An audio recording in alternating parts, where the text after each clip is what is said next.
Aplikasi Dokter to Dokter bisa di-download di Play Store maupun App Store secara gratis.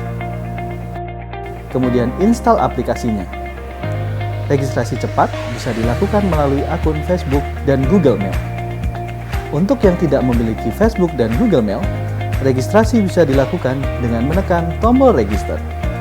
Isi nama, email, dan password Anda. Verifikasi email Anda dan masuk kembali ke aplikasi. Tunggu apa lagi? Download sekarang dan dapatkan beragam manfaatnya. Assalamualaikum warahmatullahi wabarakatuh. Untuk semuanya, kita berkumpul di sini untuk sesi terakhir di hari pertama. Kesempatan ini akan ada 3 topik. Forum B ini membawakan update on triple elimination and antibiotic use in pregnancy, dan ada 2 pembicara dengan 3 judul. Yang pertama hepatitis B on pregnancy, dibawakan nanti oleh Dr. Eric Edwin, SPOG konsultan, dan 2 materi dengan 1 pembicara, yaitu HIV on pregnancy dan syphilis on pregnancy, dibawakan oleh Dr. M. Alamsyah Aziz, SPOG konsultan, MKes KIC. Baiklah, untuk mungkin tahap pembicara pemateri pertama, dipersilakan Dr. Eric Edwin untuk membawakan hepatitis B on pregnancy. Persilakan. Ya. Waktu 20 menit. Ya, terima kasih Dr. Aryani. Assalamualaikum warahmatullahi wabarakatuh. Selamat sore. Jadi kami di sini tidak bicara banyak tentang teori ya, tapi bagaimana dokter kalau mendapatkan rujukan dengan hepatitis B yang seharusnya. Karena bicara tentang triple eliminasi, slide. Maaf ya. Bicara tentang triple eliminasi, kita bicara tentang program Kementerian Kesehatan yang mengacu pada program dari WHO. Ya. Memang dipilih 3, yaitu HIV, hepatitis B, dan sifilis. Ya. Seperti yang kita ketahui bersama bahwa bahwa Kementerian Kesehatan dalam hal ini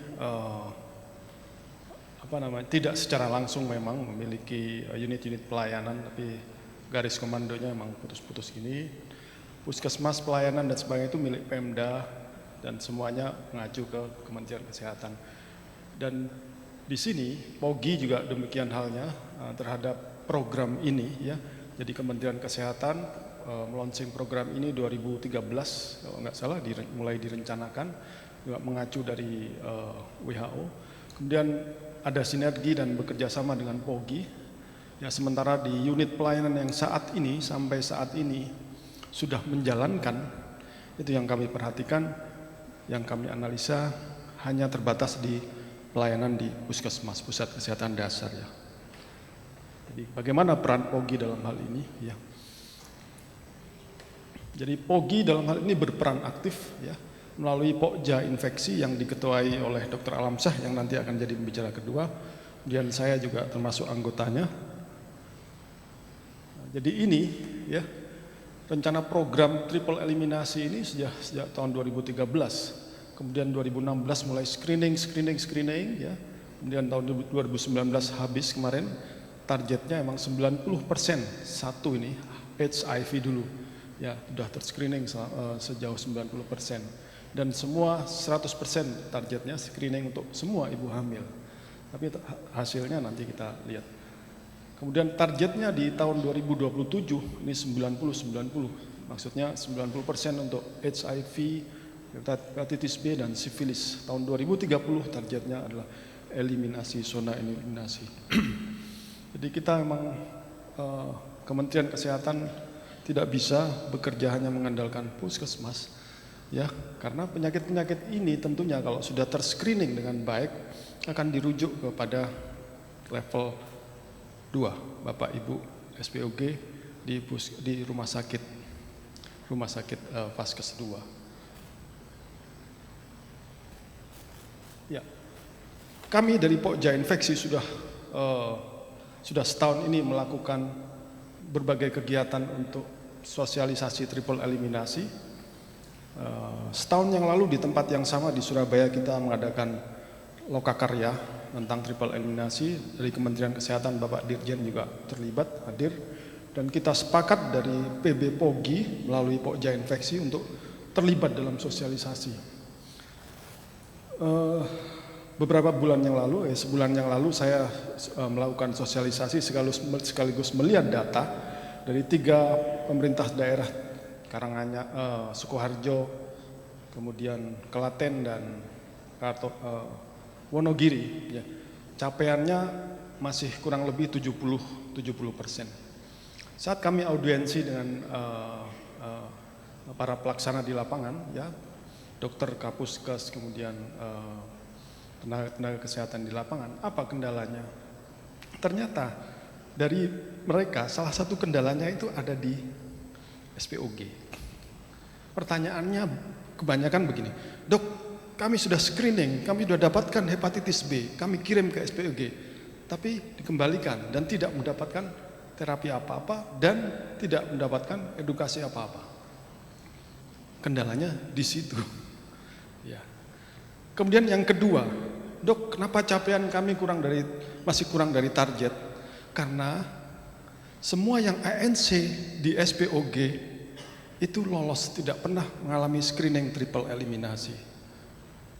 Jadi hari ini di sini kami memohon kepada bapak-bapak ibu sekalian SPOG, ya, untuk terlibat aktif untuk memerangi ini HIV dan sebagainya, 3 itu. Ya, jadi itu yang kenyataan di lapangan yang kami temui. Ya, jadi hari ini kami bawa itu ke sini. Ya.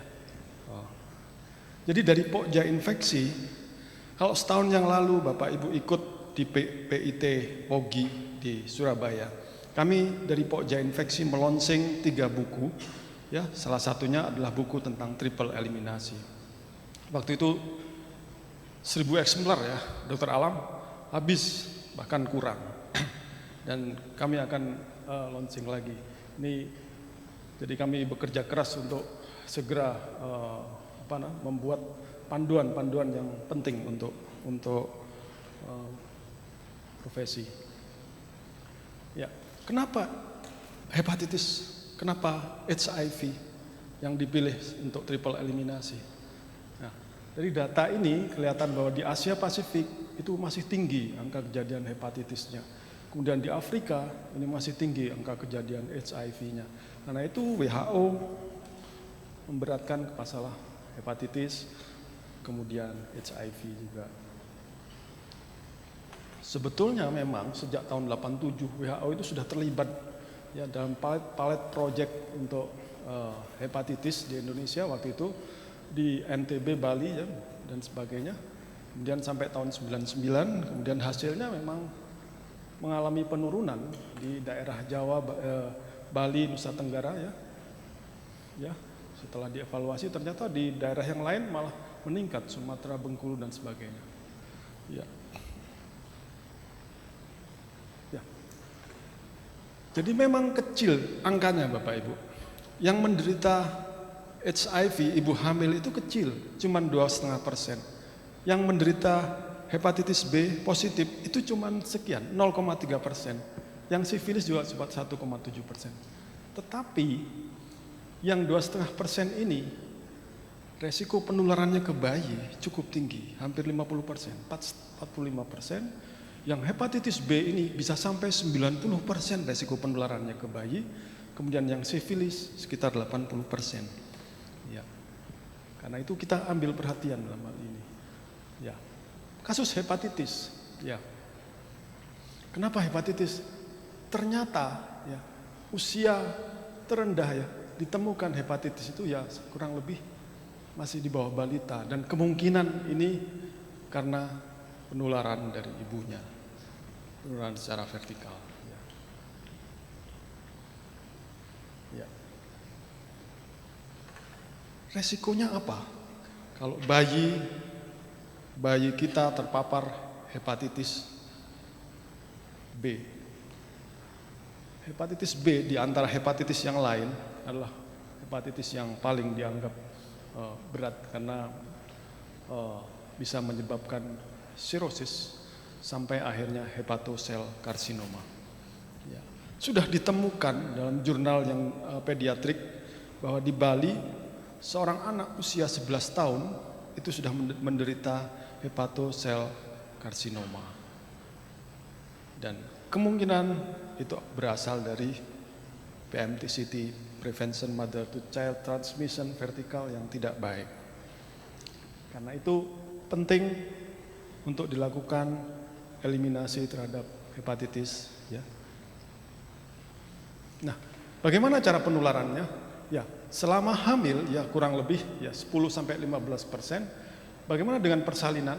Nah, untuk persalinan, mode persalinan ini tidak seperti HIV memang. Ya, untuk kasus hepatitis ini tidak ada, memang berbeda antara pervaginam dengan seksio tapi tidak signifikan. Ya, seksio hanya bisa menurunkan sekitar 1, sekian persen, pervaginam 2, sekian persen. Kemudian untuk menyusui ini masih kontroversi memang. Ya, tetapi resiko penularan setelah melahirkan ya sekitar 30-90% pada ibu dengan HBsAg positif. Ya. Faktor yang mempengaruhi yang lain adalah kondisi ibu, ya, viral load-nya, kemudian HbEAg-nya, statusnya bagaimana, dan mode persalinannya ini termasuk yang ya partus lama dan sebagainya. Ya. Kemudian variasi atau virus yang mengalami mutan, kemudian neonatal immune deficiency seperti IUGR dan preterm. Apa akibatnya ya yang 90% ini? Jadi pada neonatus memang dibandingkan dengan yang anak dan dewasa ya, infeksi akut ya itu pada anak dan dewasa itu 90% dan bisa mengalami perbaikan ya sehingga yang menjadi kronis hanya sekitar 10%. Tapi berbeda pada bayi ya yang menjadi kronis sudah sampai 90%. Sampai menjadi sirosis hepatis dan karsinoma. Ya. Nah, ini penelitian Dr. Maisuri. Beliau termasuk tim Pokja infeksi yang concern terhadap hepatitis. Ya. Bagaimana penularan hepatitis ini dibandingkan di dalam viral load-nya di dalam plasenta, kemudian tali pusat, kemudian di pada ibu. Ya. Diperiksa dari sekian ratus pasien ya, kemudian yang HBsAg positif, viral load tidak semuanya ditemukan ya, tapi ada di dalam serum ibu 29, sekian persen yang ditemukan viral load-nya. Kemudian pada ibu-ibu tersebut diteliti lagi di plasentanya pada saat setelah lahir, kemudian di tali pusatnya. Ternyata memang plasenta ini berfungsi baik ya bisa menurunkan ya. Jadi hanya tersisa sekitar 10,39%. Ya. Nah, tingginya viral load ya di dalam darah ibu ya itu mempengaruhi bagaimana kondisi di dalam plasenta, di dalam amnion dan di dalam tali pusat. Ya. Kita bisa lihat di sini viral load di bawah 10⁵ ya logs ini ya. Di dalam plasenta tidak ditemukan, ya amnion juga tidak, blood cord tidak, tapi di atas 10, ya, pangkat 6 ini mulai ditemukan. Ya. Di dalam tali pusat, di amnion juga ditemukan. Ya. Ya. Jadi pada akhirnya memang program ini adalah salah satu program yang sangat penting yang bisa memperbaiki kualitas kesehatan di Indonesia. Ini gambaran sekilas. Bagaimana dengan kita kalau ingin melihat seorang bayi yang lahir dari seorang ibu yang HBsAg-nya negatif, maka status imunnya bagaimana Bapak Ibu? Kira-kira di mana di antara ini? Tentu saja yang ini. Seorang ibu yang negatif HBsAg-nya maka akan melahirkan bayi yang tentu saja HBsAg negatif, anti HBC-nya juga negatif, anti HBS-nya negatif. Ini lahir dari ibu yang HBsAg-nya negatif. Tetapi bayi ini tetap rentan sekitar 5% untuk infeksi HBV. Karena itu perlu dilakukan vaksinasi. Pada bayi-bayi yang negatif dilakukan vaksinasi, 3 kali vaksin lengkap. Seharusnya begitu vaksin selesai, kita evaluasi dia 15 bulan, harusnya status imunnya berubah, status hasil tes serologinya. Yang mana kira-kira? Nah, yang ini. HBsAg-nya tetap negatif, anti HBC-nya negatif, anti HBS-nya positif. Kalau anti HBS-nya negatif sesudah divaksin berarti gagal. Tidak punya faktor kekebalan, harus diulang untuk vaksinnya. Seharusnya begitu. Tapi selama ini karena mahalnya pemeriksaan anti HBS sebagai salah satu parameter untuk kekebalan, ya akhirnya tidak pernah dilakukan.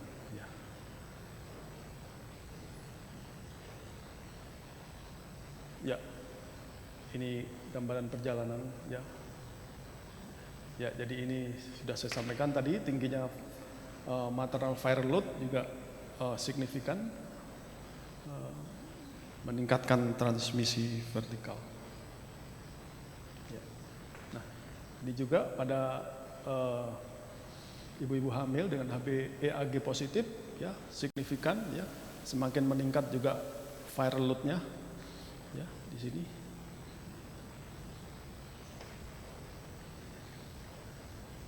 Nah, ini juga penelitian Dr. Maisuri tentang bagaimana HBsAg apakah bisa untuk memprediksi viral load.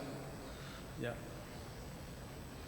Nah, ini pola yang udah lama dilakukan. Jadi screening yang dilakukan di Vaskes 1 Puskesmas, ya, itu adalah rapid test pemeriksaan HBsAg yang kualitatif. Nah, tadi apakah bisa untuk memprediksi viral load? Ya, kalau untuk memprediksi itu memang perlu dilakukan pemeriksaan yang kuantitatif, ya. Tapi jalannya cukup panjang. Begitu ditemukan titer lebih dari 3, diperiksa lagi HBeAg negatif, masih diperiksa lagi DNA virusnya tadi dan sebagainya. Dan ini ya tidak murah. Itu yang jadi kendala salah satunya. Waktu tinggal 5 menit lagi. Ya. Karena itu kami dari Pokja Infeksi merancang suatu panduan untuk hepatitis, ya. Apabila ditemukan, disarankan, ya. Jadi apabila datang ANC ke Bapak Ibu sekalian, minimal sekali disarankan untuk ke Vaskes 1, ke Puskesmas, periksa triple eliminasi. Di usia kehamilan berapa? Seawal mungkin. Ya. Kalau Bapak Ibu dapat pasien baru, ya minimal sekali, ya disarankan untuk ke Puskesmas periksa triple eliminasi. Hepatitis, HIV, dan sifilis. Kemudian apabila hasilnya negatif kembali ke Bapak Ibu, karena ini gratis, di Puskesmas gratis Bapak Ibu. Ya.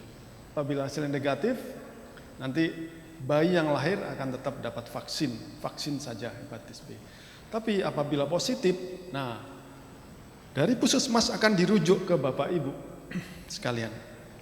Apa yang seharusnya Bapak Ibu lakukan setelah mendapat rujukan, dok HBsAg saya positif. Ya.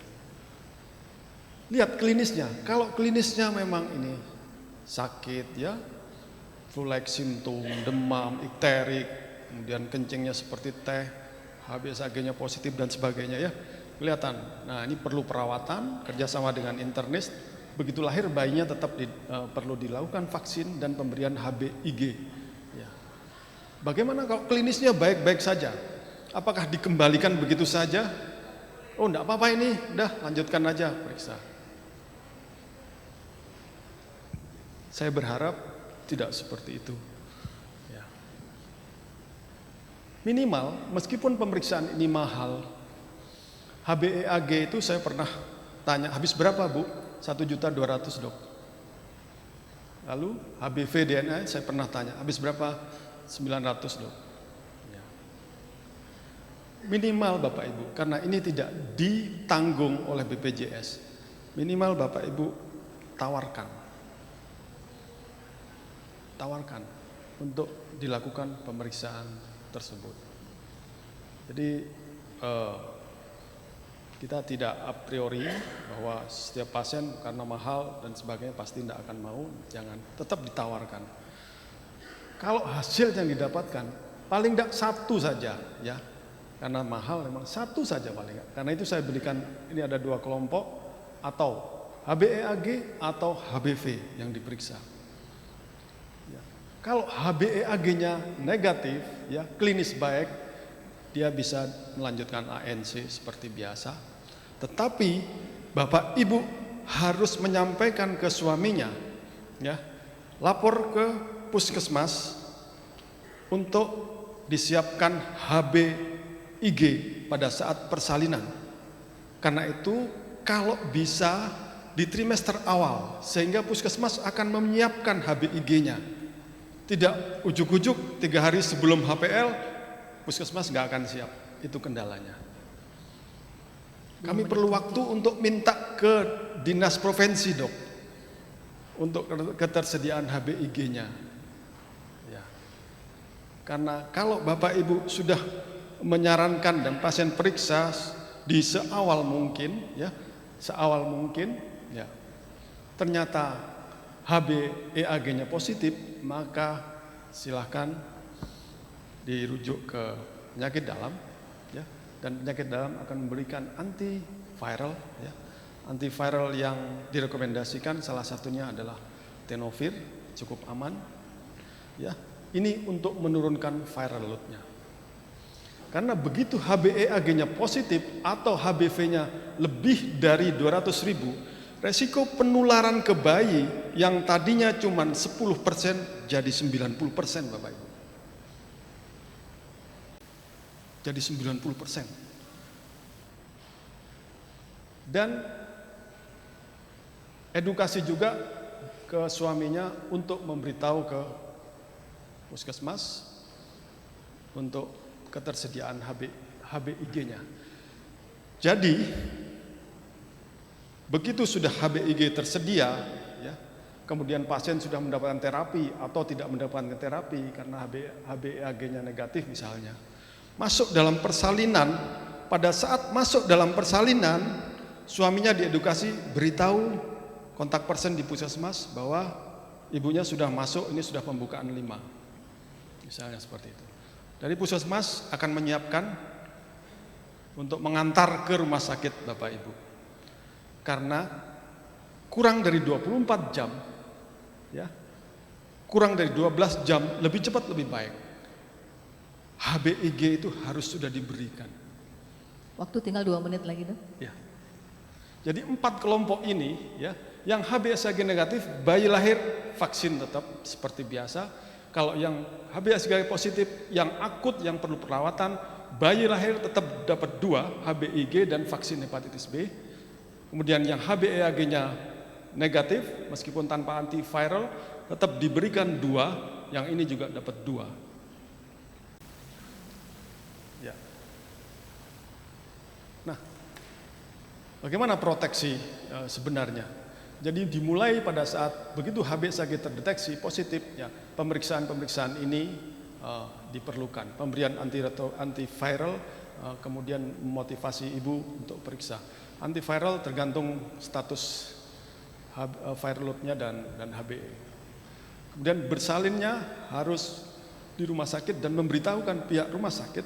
Dan pediatrik, jangan lupa pediatrik juga diberitahu.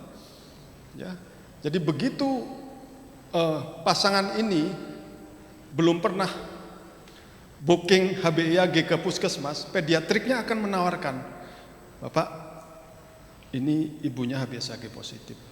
Ini kami sarankan bayinya untuk mendapatkan HbIg. Harganya 1.700.000. Apakah bersedia? Bersedia dong. Kebanyakan bersedia karena persalinannya semua sudah ditanggung oleh BPJS misalnya. Ya. Itu harus dipastikan. Pastikan rumah sakit tahu, pediatriknya tahu, pastikan bayinya mendapatkan proteksi HbIg dan vaksin Kemudian jangan lupa pastikan dapat kartu vaksinasi, kartu imunisasi. Kenapa? Karena ya harus melanjutkan di Vaskes 1 mungkin ya untuk lanjutan vaksin hepatitis B di umur 1 atau 2 bulan dan di 6 bulan, ada yang sampai 8 bulan ya. Ini harus dipastikan dapat lanjutan. Jangan begitu dapat di sini tidak dapat. Kemudian ASI boleh diberikan bila telah mendapatkan 2 proteksi. Jadi memang ASI ini masih kontroversi. Kemudian idealnya Bapak Ibu, di usia 15 bulan ya, itu diperiksa HBsAg sama anti HBs. Kalau anti HBs-nya negatif, disarankan untuk diulang vaksinnya. Vaksinnya saja. HBIG-nya tidak perlu. HBIG itu untuk pertahanan sampai 6 bulan. 6 bulan setelah itu dia sudah enggak. Ya. Jadi pemberian vaksin lanjutan bisa sampai 4 kali, 0 bulan, kemudian 1, 2 sampai 6 atau 6, 8. Nah, targetnya Bapak Ibu ini. Targetnya tahun 2027 ya. Semua ibu hamil terscreening untuk hepatitisnya. Kemudian semua yang hepatitis B 100% terdata. Kemudian persalinan di rumah sakit oleh tenaga kesehatan dan pemberian vaksin 100% semua ini dan sampai usia 15 bulan pemeriksaan serologisnya negatif. Ya. Jadi demikian, saya kira itu. Jadi kita bertanggung jawab terhadap generasi mendatang. Terima kasih. Assalamualaikum. Ya, aplaus buat Dr. Erik. Terima kasih.